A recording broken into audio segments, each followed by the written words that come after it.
El meconio es la sustancia fecal de un feto mamífero. Tiene una consistencia pegajosa, viscosa, semejante al alquitrán. Y, bueno, se forma a partir de células epiteliales del intestino, lanugo, moco, líquido amniótico, bilis y agua. El meconio es de color verde oliva, verde o verde oscuro, y es prácticamente inodoro. La relevancia obstétrica es que cuando hay meconio en el líquido amniótico, hasta ahora se creía que es un factor predisponente a síndrome de aspiración meconial. Ahora se sabe que no es el único factor y que el síndrome de aspiración meconial depende mucho de que exista una inflamación en el amnios o en el cordón umbilical. Claro, esa inflamación causa, entre otras cosas, que se expela, que se expulse meconio, que el bebé expulse meconio. Pero no necesariamente la presencia de meconio lleva al síndrome de aspiración meconial. ¿Qué signos podemos ver en el parto que nos digan que una presencia de meconio tiene más probabilidades de llevar a un síndrome de aspiración meconial? Bueno, pues por un lado, los síndromes de posible pérdida de bienestar del feto mediante la monitorización cardiotocográfica o un posible aumento de temperatura de la madre, es decir, sin síntomas de infección, y el cambio en el meconio. El meconio podía estar antes del parto y no tiene ningún problema, pero si va empeorando a lo largo del parto, eso puede ser un aviso de que, ojo, ese parto puede acabar en un síndrome de aspiración meconial. En la naturaleza todo está perfectamente diseñado.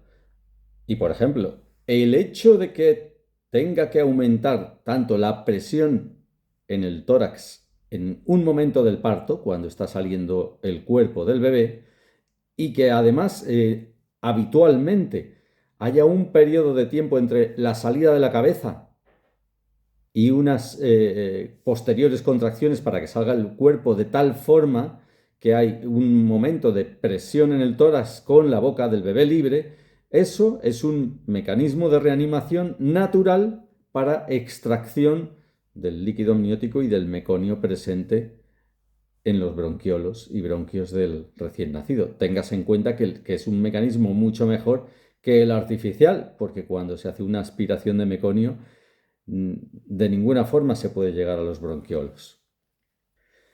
Hemos elegido el tema del meconio para hablar de la comunicación activa médico-paciente en el caso del parto complicado.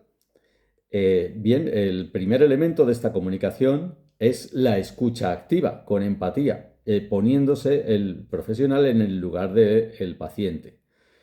El segundo elemento es una comunicación clara y asertiva. La embarazada debe conocer los pros, los contras de todo tipo de alternativas y debe serle explicada en la máxima precisión todo lo concerniente a su caso, teniendo en cuenta que ella es la dueña de su cuerpo.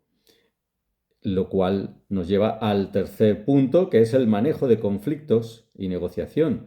Es necesario reconocer y validar las preocupaciones de la madre. Es necesario explorar las diferentes alternativas y reafirmar el apoyo y el compromiso nuestro a cuidarla a ella y a su bebé, para que entre todos tomemos las mejores decisiones.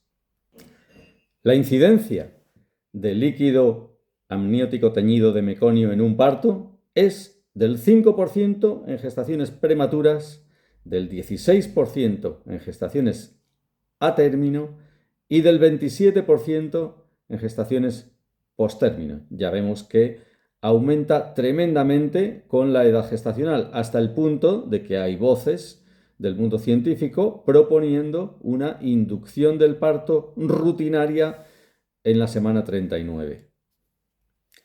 Nosotros no defendemos esa postura, pero sí hay que tener en cuenta que el síndrome de aspiración meconial es una de las causas de demandas judiciales por negligencia médica.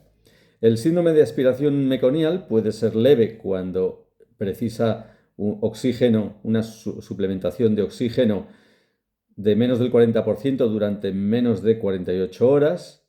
Puede ser moderada cuando precisa más de 48 horas o más del 40% y puede ser severa cuando es imprescindible intubar al recién nacido o cuando aparece hipertensión pulmonar.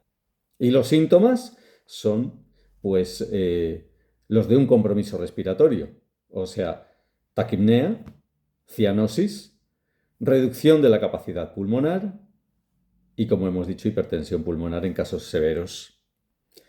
En cuanto al abordaje del parto con líquido amniótico meconial, bueno, claro, la duración del parto es un factor de riesgo, pero la cesárea también es un factor de riesgo. Entonces, hay que buscar un equilibrio entre todas las opciones y tratar de hacer un parto lo más rápido posible, pero intentando minimizar las intervenciones. Una intervención que está resultando que está dando resultados de evidencia científica es la administración de antibiótico a la madre en el parto. Y desde luego, donde está claramente demostrada la evidencia es en el recién nacido. El recién nacido con síndrome de aspiración meconial debe recibir surfactante y antibióticos.